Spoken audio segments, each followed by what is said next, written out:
Bienvenue sur Reset ton assiette, le podcast qui déconstruit avec vous la diet culture et toutes les injonctions liées à notre apparence et à notre assiette. Je m'appelle Juliette, je suis détentrice du compte de la Skiche sur Instagram, où je dénonce la culture des régimes et où je parle également de l'alimentation intuitive. Je suis ravie de vous avoir sur mon podcast et j'espère que l'épisode du jour va vous plaire.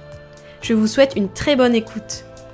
Bonjour à tous, je suis contente de vous retrouver dans ce nouvel épisode collaboratif. Après les épisodes précédents sur les signaux corporels, la faim, la satiété, le rassasiement, les envies de manger, le plaisir, etc. et la super interview de l'experte Alissa Sicardi, que je vous invite à écouter bien évidemment, je voulais faire cette fois un épisode collaboratif sur les façons dont vous vous êtes retrouvés à ignorer vos signaux corporels à cause de la culture des régimes et des croyances associées. Car oui, pour la culture des régimes, la faim est redoutée. On essaye de la taire, on essaye de la couper, et on utilise diverses astuces qu'on glane un peu partout dans les magazines féminins, etc.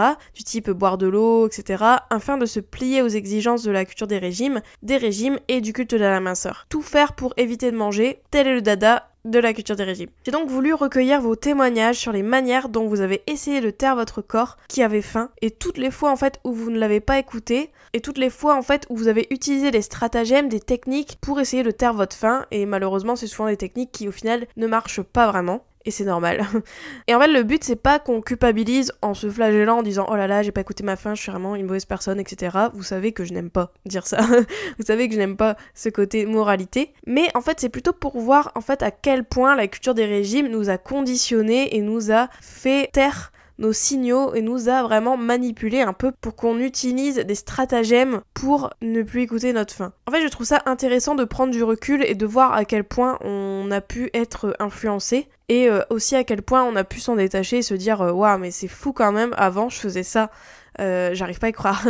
Et en fait aussi de voir que c'était des astuces, des techniques qui étaient communes à beaucoup de femmes. Il y a beaucoup de femmes qui ont essayé de taire leur faim de diverses manières, et c'est pour ça que j'ai voulu recueillir vos témoignages un peu, pour aussi que vous ne vous sentiez pas seul si vous avez tenté ce genre de stratagème ou si vous les faites aussi actuellement. Et en fait c'est bien pour vous, si vous êtes encore un peu dans la culture des régimes, de prendre ce recul là et de réaliser en fait à quel point ne pas écouter son corps c'est quand même hyper mauvais et c'est quand même pas bénéficiable sur le long terme pour notre santé mentale et physique bien évidemment. Et bien sûr ce que je veux aussi vous dire c'est que c'est possible d'apprendre à réécouter ses signaux, c'est possible d'apprendre à réécouter son corps, ça prend du temps, mais gardez-le en tête que c'est possible, et toutes les femmes qui ont témoigné dans cet épisode ont réussi d'une manière ou d'une autre à arrêter d'utiliser ces stratagèmes-là et plutôt sont sur un chemin d'écoute de soi, un chemin d'écoute de leur corps. Voilà. Mais passons du coup au témoignage. Le premier, ça va être celui de Jennifer. Alors Jennifer, elle a tenté plusieurs astuces pour couper sa faim et je vous laisse les découvrir.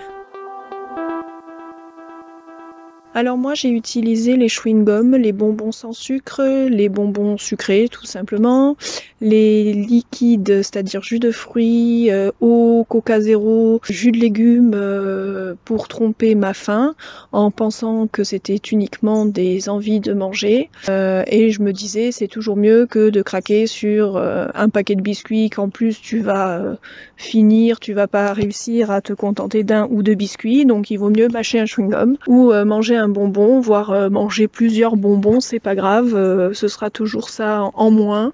Voilà, et du coup je restais de longues heures comme ça à tromper ma faim en pensant que ce n'était pas de la faim, et j'arrivais aux repas principaux complètement affamée. Je sautais même des repas, donc j'arrivais complètement affamée aux repas que je faisais dans la journée, et je dépassais ma faim, je dépassais mes besoins, je dépassais le rassasiement, et en plus je compulsais. Donc je tenais comme ça 2-3 jours en me rendant compte que c'était toujours pas la bonne solution, et je recommençais un régime.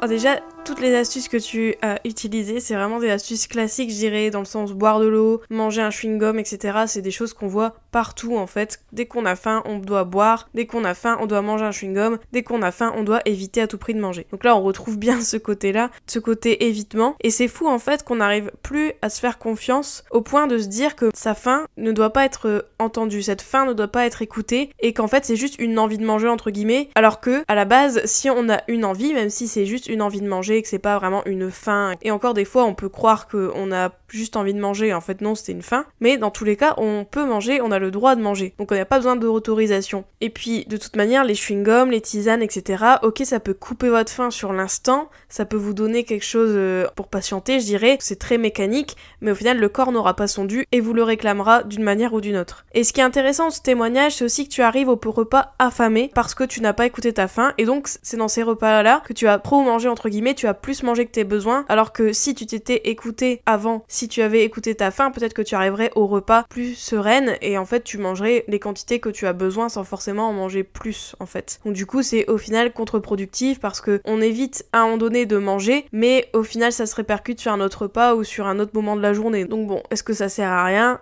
Un peu.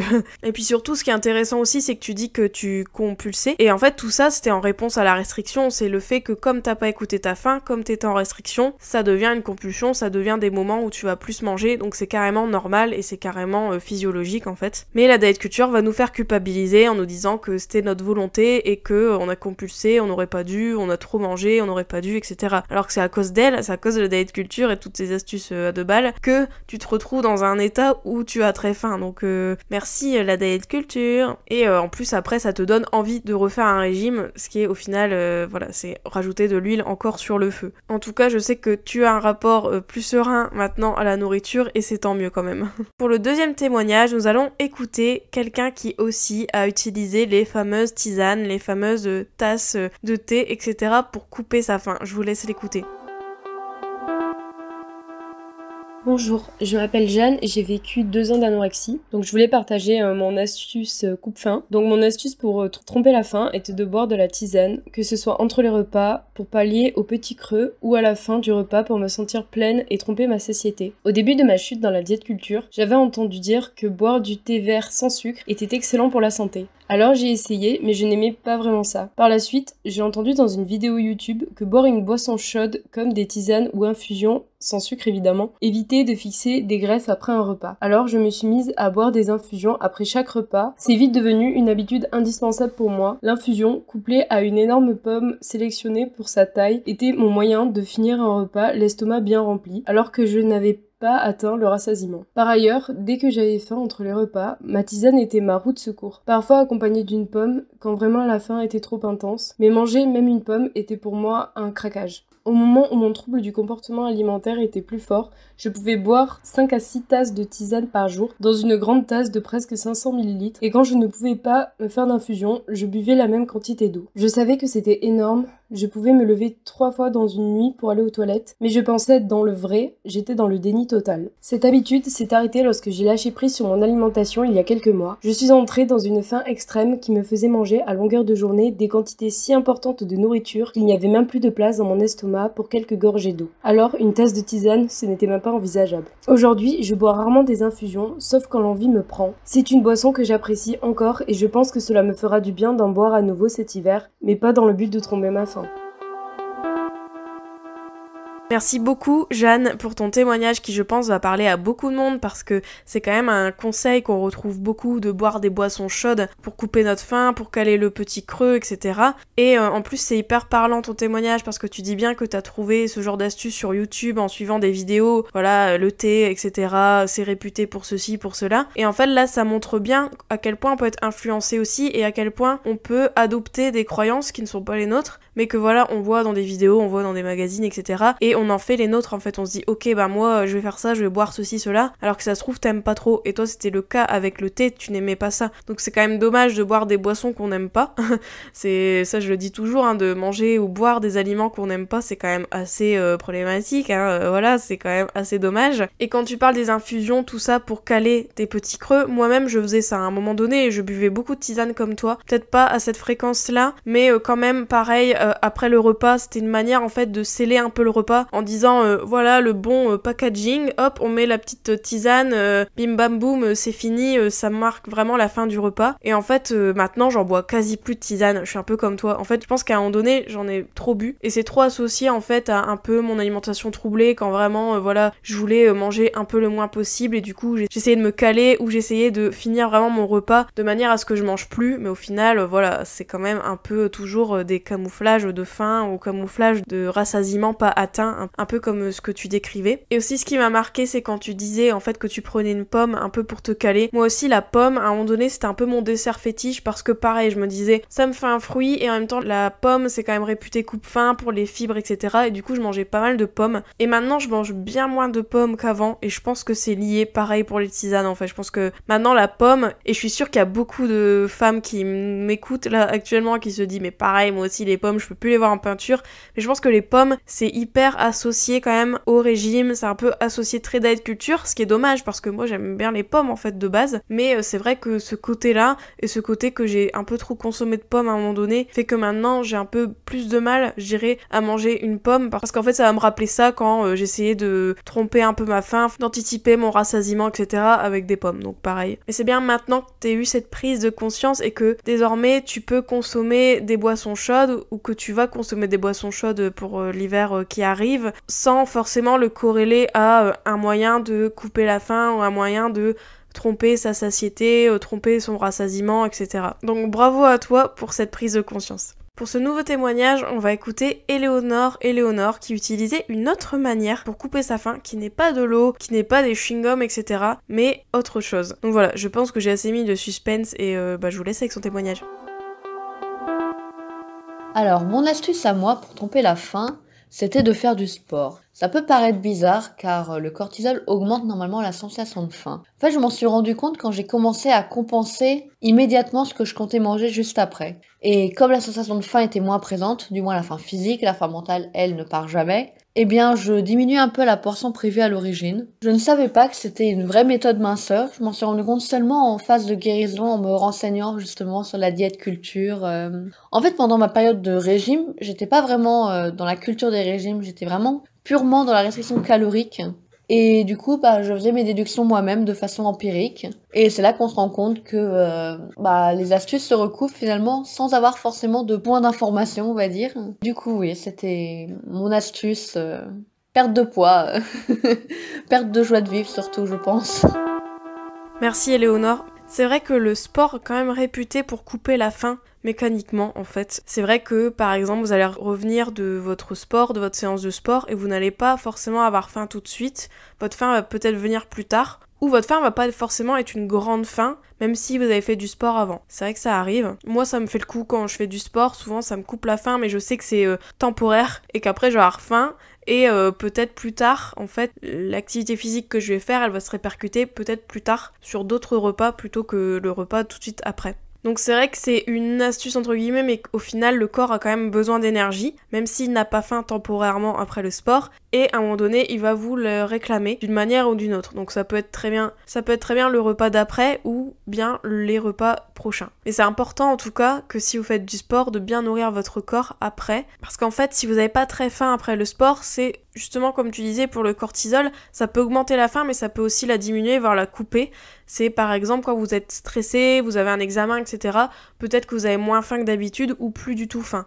Et là c'est pareil en fait avec le sport, c'est qu'il y a tellement ce cortisol, ce côté stress, qui fait en fait que votre corps ne va pas vous faire ressentir la faim parce qu'il pense que vous êtes en train d'échapper à un troupeau de jaguars qui vous courent après. Je sais pas si on peut dire troupeau pour les jaguars, mais bref, vous m'avez compris. En gros, ils pensent que vous êtes poursuivi par un lion et que votre vie est en jeu et que du coup, vous vous ruez pour trouver une cachette en fait. Et du coup, c'est ça aussi qui fait que vous avez pas faim. Le corps se dit, ok, elle est en train de survivre à une attaque de carnivore, je vais pas lui mettre de la faim en plus, donc voilà. Et c'est souvent en fait l'effet là qu'on peut observer, mais ça ne veut pas dire que votre corps n'a pas besoin d'énergie, ok? Je vous le dis souvent, mais l'alimentation intuitive, c'est pas juste écouter son corps stricto sensu. Parfois, c'est bien aussi d'utiliser le rationnel, donc d'utiliser notre tête pour savoir ce qui est bon pour nous. Et typiquement, après du sport, on a quand même besoin d'énergie. Donc c'est une astuce peut-être temporaire, mais au final, le corps a besoin d'énergie. Pour ce nouveau témoignage, nous allons écouter Anne Pioz, qui est déjà intervenue dans le podcast d'ailleurs, dans l'épisode collaboratif précédent. Elle va vous partager une astuce coupe-faim qui marche du tonnerre et qui l'a surprise d'ailleurs. Voilà, j'ai vraiment l'impression de faire un titre putaclic. Vous savez, ce genre d'article où c'est marqué les 4 astuces coupe-faim, la 3e va vous étonner. Voilà, c'est pareil. Toutes elles sont étonnantes en vrai, mais ça là vaut le détour aussi. Trêve de suspense, je vous laisse avec son témoignage. En fait, je me suis posé la question de la chose la plus abracadabrantesque que j'ai pu faire pour tromper ma faim, comme tu nous as demandé. Et finalement, tu vois, ce qui ressort, c'est que j'ai eu une période où j'étais à fond dans le jeûne intermittent. Et du coup, j'ai voulu explorer ces expériences de jeûne. J'étais sur un groupe Facebook qui pratiquait le jeûne, en particulier au moment de la pleine lune. Et pourquoi pas. Et je me disais, ouais, tu vas te challenger 24 heures, 48 heures. Je crois que j'ai tenu jusqu'à presque 3 jours. Et finalement, le truc le plus... Ça fonctionne, hein, mais le plus idiot pour tromper ma faim, c'était de ne pas manger. Parce qu'en fait, au bout d'un moment, à force d'attendre, la faim disparaît. Hein. On connaît toutes ces vagues en fait de la faim. Et du coup, là, en y repensant, je me disais, mais Anne, tu as faim, attends, ça va passer. Donc ne pas manger était le meilleur moyen, entre guillemets, hein, bien sûr, de ne plus avoir faim. Ça me fait un petit peu peur avec le recul, en fait. Oui, comme tu dis, Anne, c'est vrai qu'il y a des vagues de faim, donc il est vrai que quand vous ignorez trop votre faim disparaît. En fait, le corps pour lui, c'est genre, ok, elle m'écoute vraiment pas, tant pis, je lui fais plus de signaux, ça sert à rien. C'est comme si, vous avez votre voisin en face, vous avez un super vis-à-vis, vous essayez de lui faire coucou, et lui, il en a rien à faire, je pense qu'à un moment donné, vous allez arrêter. Votre corps, c'est pareil. Pourquoi j'ai pris cet exemple ? Je ne sais pas. Mais en tout cas, je pense qu'il est assez parlant. Et là, c'est tout à fait ça, en fait. Le corps, il se dit vraiment que vous ne l'écoutez pas et que ça sert à rien. Donc du coup, la faim disparaît. Mais ça ne veut pas dire que votre corps n'a pas besoin d'énergie. Je crois qu'on peut le dire, je le répète à chaque témoignage, j'ai l'impression, mais le corps a quand même besoin d'énergie. Ce n'est pas parce que il a coupé la faim que votre corps est ok dans le fait de ne pas recevoir de nourriture du tout. Donc Anne, c'est vrai que ça a l'air surprenant comme ça, mais c'est vrai que de ne pas manger en fait coupe la faim. Mais en réalité, votre organisme a encore besoin d'énergie. Et même si nous ne le fait pas savoir, mais ça peut être aussi le stress, par exemple, comme je vous l'avais dit, le stress peut couper la faim, et ça pareil, en fait, c'est aussi un cas où le corps ne donne pas de signaux, ou a arrêté de donner des signaux, etc. Donc ouais, c'est assez surprenant, mais ouais, dois-je vous rappeler que c'est mieux de nourrir son corps régulièrement, c'est mieux de ne pas jeûner ou de faire des jeûnes en veux-tu en voilà, surtout sans raison, un peu comme ça. Je vous le dis, le corps aime bien avoir de la nourriture régulièrement, aime bien être nourri. Du coup, je vous invite à écouter votre corps si vous avez faim, bien évidemment. Et même si vous n'avez pas faim. Wink wink, ça je vous l'ai déjà dit 15 fois. Pour le prochain témoignage, là aussi c'est une astuce entre guillemets qui est assez surprenante parce que là c'est tout un autre registre car cette personne a utilisé un sens vraiment pour couper sa faim ou du moins essayer de limiter ses envies. Je vous laisse écouter son témoignage. Pour tromper mes signaux, je m'étais rendu compte que les odeurs avaient un grand impact là-dessus. Et du coup, je disais à mes amis, vu que j'étais interne au lycée, que je jeûnais et je les accompagnais quand même à la cantine où il y avait du coup tout un mélange d'odeurs et ça saturait du coup ce sens-là. Et du coup, j'avais l'impression d'être calée, d'avoir mangé plein de choses différentes. Et je me rappelle même à Noël, les tout petits chocolats, j'avais une amie dans ma chambre qui en mangeait et qui m'en avait proposé. Et je lui avais demandé si je pouvais juste le sentir et c'est comme ça que je me disais ouais j'y ai échappé quoi, j'ai pas craqué. Voilà. Merci pour ton témoignage qui est pas évident je trouve parce que ça montre bien vraiment jusqu'où on est prête à aller, jusqu'où on est prête à ignorer nos signaux, jusqu'où on est prête à utiliser un sens vraiment pour éviter de manger. Et là, c'est ce que t'as fait avec l'odorat. Il y en a qui le font avec la vue aussi, par exemple voir des gens manger. C'est comme s'ils mangeaient par procuration en fait. Et là, c'est un peu ce que t'as fait aussi, je pense, avec l'odeur. C'est que voilà, en fait, tu te disais, je vais sentir, ça va faire comme si je mangeais l'aliment, mais en fait, non. Et le corps n'a pas son dû du tout, ça c'est clair, et en fait, ça te frustre quand même sur le long terme, quoi. C'est de voir les gens manger, même, ou sentir ce qu'ils mangent, peut-être sur le moment, tu t'auto-persuades, en fait, que ça te va, que c'est bon, t'as quand même l'odeur, mais c'est pas grave, t'as pas besoin de le manger. Bah si en fait, et le corps il est pas bête, et le tromper en fait comme ça, à un moment donné il va essayer de te faire manger ces aliments-là même s'il les a juste sentis quoi. Et mais bon, ça montre bien en fait le côté évitement vraiment de la prise alimentaire quoi, qui est très présent. Et c'est dingue en fait de se dire qu'on peut en arriver là quand même. Et ça fait une chouette transition en vrai avec le témoignage, le dernier témoignage de cet épisode collaboratif, donc le témoignage de Clémence. Vous allez voir, Clémence, elle a testé vraiment beaucoup d'astuces et c'est un témoignage vraiment saisissant. car elle a vraiment voulu couper sa faim et tromper sa satiété de diverses manières quand elle était malade, quand elle était anorexique, avec des stratagèmes aussi étonnants qu'effrayants, je trouve. Et je pense qu'elle pourrait confirmer dans ce sens, je pense qu'elle pourrait utiliser ce mot-là. Elle décrit ça d'ailleurs comme un véritable lavage de cerveau, et c'est vrai que c'est un conditionnement, je trouve, dans lequel on est dans la maladie, dans les TCA, mais aussi dans les régimes, assez incroyable. Mais je vous invite à écouter son témoignage.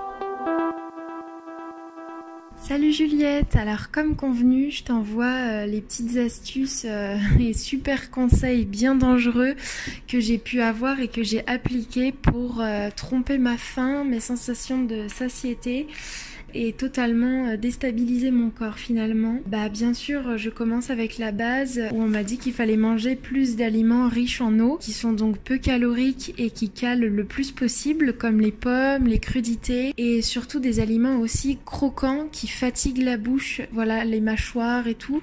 Le fait de mâcher longtemps, ça augmente beaucoup plus rapidement la satiété. Bien sûr, de boire de l'eau, du thé, des sodas sans sucre énormément. Moi, ça a été le Coca Zéro pendant longtemps. Voilà, pour gonfler l'estomac, les boissons gazeuses sont très bonnes pour ça aussi, mais bien sûr sans calories, pour gonfler l'estomac et finalement donner une sensation de satiété. Donc boire entre chaque bouchée quand je mangeais ou boire même à la place de manger. Mâcher bien sûr beaucoup de chewing-gum. Mettre des vêtements très serrés aussi lors des repas finalement, puisque ça empêche le ventre de se gonfler et ça fait très mal en fait. Donc on préfère ne pas manger plutôt que de gonfler son ventre et d'être serré dans ses vêtements. Manger dans des petites assiettes aussi, ça c'est très bon pour tromper les sensations de faim et surtout de satiété, puisque dans les petites assiettes on a l'impression d'avoir des quantités énormes, que ça déborde, alors que finalement l'assiette fait 2 cm quoi. Bien sûr aussi, donc à la place de manger ou dès que la faim venait, tout ce que j'avais envie de manger en fait on me conseillait de le cuisiner, donc des choses très gourmandes, voilà, je le cuisinais. Le fait de cuisiner aussi, on a la tête ailleurs en fait, mais finalement c'est pour les autres, c'est pas pour nous, et on regarde les autres en manger. Nous on sait pertinemment tout ce qu'on a mis dedans, des choses forcément très gourmandes et très interdites, et on regarde les autres en manger et on se sent fort à côté, et ça donne envie de continuer à pas manger en fait. Faire du sport bien sûr, s'aérer, sortir, courir pour brûler des calories au lieu de manger et donc d'en consommer. Avant les repas ou dans les moments où vraiment la faim commence à se ressentir, regarder des photos de gras ou de cellulite, enfin toutes les choses totalement bannies en fait et diabolisées par cette diète culture, et donc que nous on diabolise aussi puisqu'on est victime de tout ça, et que dans notre cerveau on a intégré que c'était dégoûtant et que c'était pas pour nous. Et bien sûr à l'inverse, regarder des photos de sportifs aussi ou des vidéos de sport pour avoir envie. Moi aussi je suis rentrée dans un rite comme une prière où tous les jours avant les repas ou tous les matins en me réveillant, tous les soirs en me couchant, je me répétais au moins 20 fois je n'ai pas faim. Voilà, je dirais rien mais ça commence à être un peu fou quoi, de commencer à rentrer là-dedans, voilà, je n'ai pas faim ou je n'aime pas le sucre ou je n'aime pas le gras ou plein de choses comme ça, pour vraiment convaincre le cerveau au bout d'un moment, se faire un véritable lavage de cerveau quoi. Merci beaucoup Clémence pour ce témoignage qui est, comme je vous l'avais dit, assez saisissant. Tu fais vraiment un panel de toutes les astuces, je dirais, donc boire de l'eau, manger des aliments riches en eau, donc comme la pomme, comme on avait dit aussi pour d'autres témoignages. Tu parles aussi de mâcher pour la satiété, c'est vrai qu'on le dit souvent, il faut mâcher, etc. Mais des fois c'est limite à l'extrême, en fait tout est fait pour qu'on soit rassasié le plus vite possible, pour qu'on évite de manger et qu'on mange le moins possible. Pareil pour manger dans les petites assiettes, toujours tromper un peu le cerveau, tromper le corps, que oui on mange en quantité mais en fait non, enfin toutes ces astuces là elles sont délétères pour vous, elles sont délétères pour votre organisme, elles sont délétères pour votre santé mentale, votre santé physique, et je pense que t'en as bien eu conscience Clémence. D'ailleurs merci pour ce recul que tu as eu et que tu nous fais part aussi dans ce témoignage là, parce que c'est pas évident aussi d'avoir du recul sur ce qu'on a fait. Et d'ailleurs je remercie aussi toutes les autres femmes qui ont témoigné dans cet épisode. Comme je vous le disais, du coup c'est pas évident de prendre un pas de côté et se dire waouh, vraiment tout ce que j'ai fait endurer quand même à mon corps, et de reconnaître aussi que ce qu'on faisait c'était délétère pour nous, parce que c'est pas évident de se dire ça, c'est pas évident de se dire bah ce que j'ai fait c'était pas bon pour moi en fait, et ce que j'ai fait c'était pas bien pour moi et pourtant je l'ai fait quand même, donc c'est pas évident. Donc merci encore, merci à Clémence, merci à toutes les autres femmes de ces témoignages. Et c'était assez saisissant aussi quand tu parlais de la grossophobie,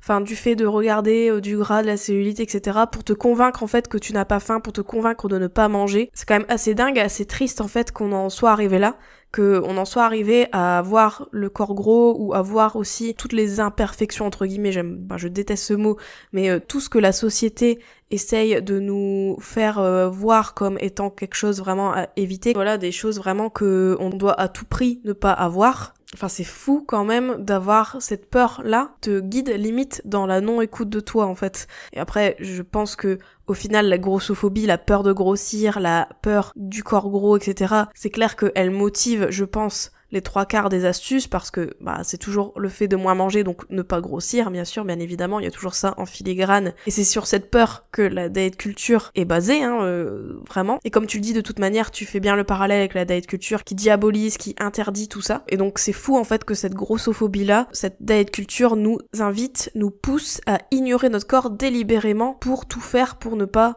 être gros, pour ne pas être plus gros qu'on ne l'est déjà, etc. Enfin, je vous le dis assez dans le podcast de toute manière, mais moi ça me tue en fait.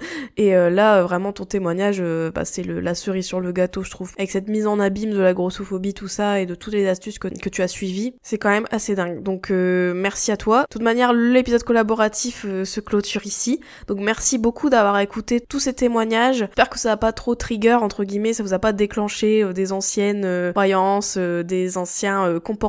Mais en tout cas, j'espère que ça vous a fait prendre conscience aussi de vos propres astuces, entre guillemets, de vos propres techniques pour tromper votre faim, pour tromper vos signaux. Et j'espère que vous avez pris aussi conscience du fait que ignorer sa faim, ignorer son corps, c'est quand même une torture en fait qu'on s'inflige. Et du coup, c'est important en fait de prendre ce recul-là et de ne pas le faire, en fait, de ne pas continuer à faire ce genre d'astuces. Et voilà, et je vous invite à observer aussi votre propre comportement, voir si effectivement, il y a peut-être des manières, il y a peut-être des stratagèmes que vous utilisez de manière inconsciente ou non, parce que, je vous le rappelle, on est tous conditionnés. Le but de cet épisode, c'était pas de pointer du doigt ce genre de pratique et de se flageller, de se culpabiliser. Si vous avez suivi ce genre d'astuces, si vous suivez encore ce genre d'astuces, vous n'avez pas à vous flageller. Mais c'est bien d'observer, de prendre conscience de ces actes-là pour peut-être essayer de être plus en adéquation avec son corps et d'être plus dans l'écoute au lieu de la torture, littéralement, qu'on peut s'infliger de manière inconsciente ou non, voilà. Donc je vous invite bien sûr à écouter votre corps, à le nourrir régulièrement, à ne plus utiliser ce genre de stratagème et à vous observer en fait tout simplement. Mais en tout cas, je vous le dis, votre corps a besoin d'être nourri. Vous n'avez pas besoin d'autorisation quelconque de manger. Que vous ayez envie ou faim, on s'en fiche. L'important c'est de manger, de nourrir son corps. C'est important, je vous le dis, parce que on ne mange pas que par faim, on ne mange pas que par besoin physique, on mange aussi par hédonisme, par plaisir, je vous l'ai déjà dit, et je pense qu'on l'a dit aussi dans l'épisode avec Alicia. Mais voilà, c'est vraiment important de garder ça en tête. Voilà, j'ai hâte de vous retrouver pour le prochain épisode, et sinon je vous dis à la semaine prochaine. J'espère que cet épisode t'a plu. N'hésite pas à le partager et à lui laisser une super note sur les plateformes si c'est le cas. Vous pouvez toujours me retrouver sur mon compte Instagram TheLastQuiche. Je vous dis à très vite pour un nouvel épisode de Reset ton assiette. Ciao.